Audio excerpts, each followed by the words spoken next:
আসসালামু আলাইকুম রহমতুল্লাহ। সম্মানিত সাংবাদিক বন্ধুগণ এবং প্রান্তীয় চকরিয়া পেকুয়াবাসী, আমি আপনাদেরকে ঈদের শুভেচ্ছা জানাচ্ছি। ঈদ মোবারক। আমরা মাত্রই একটি পুনর্মিলনী অনুষ্ঠান শেষ করলাম এবং এই পুনর্মিলনী শেষে আমরা একটা ঈদ শুভেচ্ছা মিছিল করে আপনার সংক্ষিপ্ত পথসভা করেছি। এর মাধ্যমে আমরা আমাদের অনেক বক্তব্য চকরিয়া পেকুয়াবাসীর কাছে ইতিমধ্যেই পেশ করেছি। প্রিয় ভাইয়েরা আমার, আমরা বলতে চাই আমাদের এই বাংলাদেশটা অত্যন্ত সম্ভাবনাময়, প্রাকৃতিক সম্পদে ভরপুর।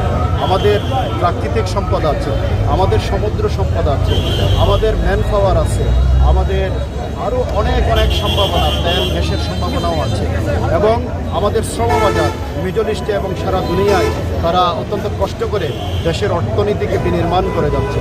কিন্তু মুক্তিযুদ্ধের যে ঘোষণাপত্র ছিল সাম্য, মানবিক মর্যাদা এবং সামাজিক ন্যায় বিচার, সেই মূল মন্ত্র এখনও সেই সোনার হরিণ আমাদের জনগণের হাতে ধরা দেয়নি। মানুষ এখনও নির্যাতিত, নিষ্পেষিত, দারিদ্রতার কষাঘাতে তাদের জীবন জর্জরিত। তাদেরকে মুক্তি দেওয়ার জন্যে, তাদেরকে আপনার সুশাসন দেওয়ার জন্যে, তাদের আপনার একটা সমৃদ্ধ জীবন, সমৃদ্ধ বাংলাদেশ গঠনের জন্যে আপনার 50 বছর, এটা 54 বছর, এটা এনাফ ছিল, একদম এনাফ ছিল। কিন্তু আমাদের রাজনৈতিক নেতৃবৃন্দ তারা যখনই যারা ক্ষমতায় গিয়েছেন, দুর্নীতির মাধ্যমে নিজেদের ভাগ্য পরিবর্তন করেছেন। এদেশের গরিব দুঃখী মেহনতি মানুষের ভাগ্যের পরিবর্তন, রাস্তাঘাট, অবকাঠামোর উন্নয়ন, এগুলিতে তারা ফোকাস দেননি। এজন্য আমরা গরিবই রয়ে গেছি। আমরা এখনও তৃতীয় বিশ্বের একটা উন্নয়নশীল দেশ। এতদিনে কথা ছিল আমরা সিঙ্গাপুর না হলেও, মালয়েশিয়া না হলেও তার কাছাকাছি চলে যাব। আজকে বাংলাদেশকে বীর ছাত্র জনতা একটি নতুন পরিবেশ আমাদেরকে এনে দিয়েছে রক্ত দিয়ে। এটিকে নতুনভাবে নতুন একটা বাংলাদেশ, যেখানে কৃষক, শ্রমিক, কুলি, মজুর এবং ছাত্র, শ্রমিক সবার অধিকার প্রতিষ্ঠিত হবে, এরকম একটা বাংলাদেশ বিনির্মাণের জন্য বাংলাদেশ জামাত ইসলামী একটা নতুন আহ্বান নিয়ে বৈষম্যহীন বাংলাদেশ গঠনের জন্য জামাতের আমির আপনার পুরো দেশবাসীকে আহ্বান জানিয়েছেন, ডাক দিয়েছেন এবং এ লক্ষ্যে 300 আসনে জামাত নির্বাচনে প্রতিদ্বন্দ্বিতা করছে। এর মাধ্যমে আমরা মনে করি যে জনগণ আপনার ইতিমধ্যেই এই কথা বুঝতে সমর্থ হয়েছে। দুর্নীতিমুক্ত বাংলাদেশ গঠন করতে পারলেই বাংলাদেশের ভাগ্যের পরিবর্তন হবে। আর এই দুর্নীতিমুক্ত বাংলাদেশ তো মুখে বললে হবে না, এটা প্রতিষ্ঠার জন্য সৎলোক লাগবে। এই সৎলোক, ক্ষুধাবিরু লোক কেবলমাত্র বাংলাদেশ জামাত ইসলামের কাছে আছে। আমরা প্রথমত দুর্নীতিমুক্ত একটা দেশ কায়েম করতে চাই, যার মাধ্যমে পুরো দেশের সামগ্রিক উন্নয়ন হবে। দ্বিতীয়ত, আমাদের এই চকরিয়া পেকুয়ার উন্নয়নে আমরা আপনার বিশেষভাবে ফোকাস দিতে চাই, কারণ আমাদের এই চকরিয়া পেকুয়া, এটা সরকারকে আমরা প্রচুর রাজস্ব দেই। আমাদের লবণ শিল্প, আমাদের চিংড়ি গ্যাস, আমাদের ম্যান পাওয়ার, আমাদের আপনার অন্যান্য সেক্টর থেকে সরকারকে আমরা রাজস্ব দিয়ে যাচ্ছি, কিন্তু বিনিময়ে আমাদের রাস্তাঘাট, শিক্ষা প্রতিষ্ঠান খুবই অনুন্নত। আমাদের এখানে মাত্র আপনার একটা সরকারি কলেজ রয়েছে, এখানে বিশ্ববিদ্যালয় হওয়ার মতো অবস্থা আছে। আমাদের চট্টগ্রাম কক্সবাজার মহাসড়কটি চকরিয়া উপর দিয়ে আপনার সুদীর্ঘ এরিয়া রয়েছে, আপনার মহাসড়কের বিশাল এলাকা রয়েছে। আপনারা প্রতিদিন এখানে সড়ক দুর্ঘটনা দেখতে পাচ্ছেন। এর কারণ হচ্ছে এটা খুব আপনার সরু ছোট একটা রোড, 2 লেনের মাত্র একটা রোড। এটা অন্তত 6 লেনে উন্নীত হওয়া দরকার, কারণ চট্টগ্রাম কক্সবাজার মহাসড়ক এটা হলো পর্যটন রাজধানী। কক্সবাজারের সাথে আপনার বন্দর নগরী, বাণিজ্যিক রাজধানী চট্টগ্রামের সাথে কানেক্টেড, অর্থাৎ সারা বাংলাদেশের সাথে কানেক্টেড একটা আপনার জেলা।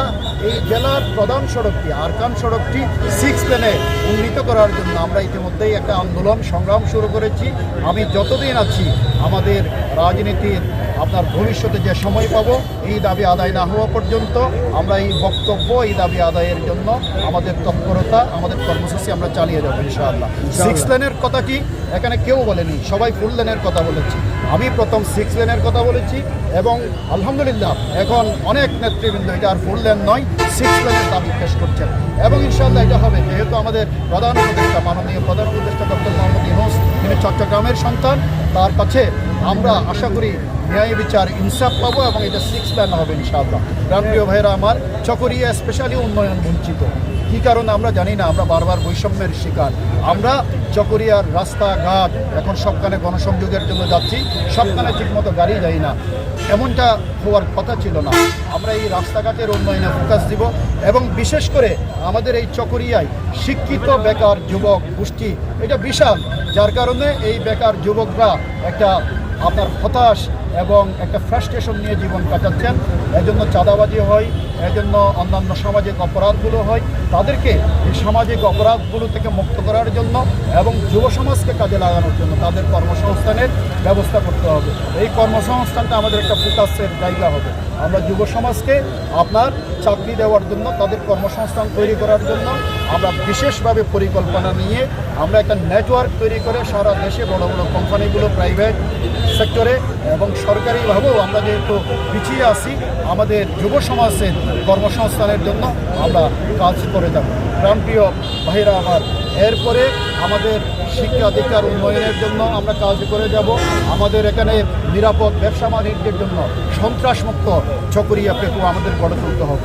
আমাদের দেখা যায় ক্ষমতার পালাবদলের সাথে সাথে আপনার লবণ মাঠ দখল বেদখল হয়, প্রজেক্ট দখল বেদখল হয়, মানুষের সেখানে আপনার জীবনের শঙ্কা রয়ে যায়, অস্ত্রের ঝঞ্ঝানানি চলে প্রজেক্টগুলো। এমন যদি হওয়ার কথা ছিল না, যার বৈধ মালিকানা আছে সে প্রজেক্টগুলো ভোগ করবে এবং আপনার এই পরিস্থিতি নিরাপদ এই চকরিয়া পেকুয়া গঠন করার জন্যে আমরা দলমত নির্বিশেষে চকরিয়াবাসীকে ঐক্যবদ্ধ হওয়ার আহ্বান জানাই। আমরা সন্ত্রাসমুক্ত এবং আপনার জুলুম শোষণ মুক্ত একটা চকরিয়া গড়ে তুলতে চাই। এটা আমাদের জন্য একটা চ্যালেঞ্জ। সবাই এগিয়ে আসবে, যেখানে বড় বড় অপশক্তি টিকে থাকতে পারে না, সেখানে সামাজিকভাবে আমরা যদি ঐক্যবদ্ধ হই, এই নতুন বাংলাদেশে মিডিয়ার এই যুগে জাতি এবং মানুষ যদি সোচ্চার হয়, আপনার দখলবাজদের কোনো স্থান হবে না ইনশাআল্লাহ। প্রিয় ভাইরা আমার, আসুন আমরা আবার সবাইকে এদের শুভেচ্ছা জানাচ্ছি। আমাদের যে কাজগুলো এইটার জন্য দেশপ্রেমিক যারা আছে তাদেরকে আমরা ঐক্যবদ্ধ হওয়ার আহ্বান জানাই। আমরা শুধুমাত্র বিরোধী দল হওয়ার কারণে, প্রতিপক্ষ হওয়ার কারণে কারো উপর জুলুম শোষণ করবো না। কাউকে আমার প্রতিপক্ষ হওয়ার কারণে কাউকে আপনার ন্যায় বিচার বঞ্চিত করা, রাজনৈতিক হয়রানি করা, প্রতিশোধ নেওয়া, এটা আমাদের লক্ষ্য হবে না। আমাদের গণতান্ত্রিক চর্চা থাকবে। আর কমন ইস্যুগুলোতে আমরা একটা জাতীয় ঐক্য, স্থানীয়ভাবেও আমাদের স্থানীয় ইস্যুগুলোতে আমরা একটা ঐক্য তৈরি করতে চাই। চকরিয়াবাসী, পেকুয়াবাসী আপনারা ভালো থাকুন। সাংবাদিক বন্ধুগণকে ধন্যবাদ, সবাইকে ধন্যবাদ। আসসালামু আলাইকুম ওয়া রাহমাতুল্লাহ।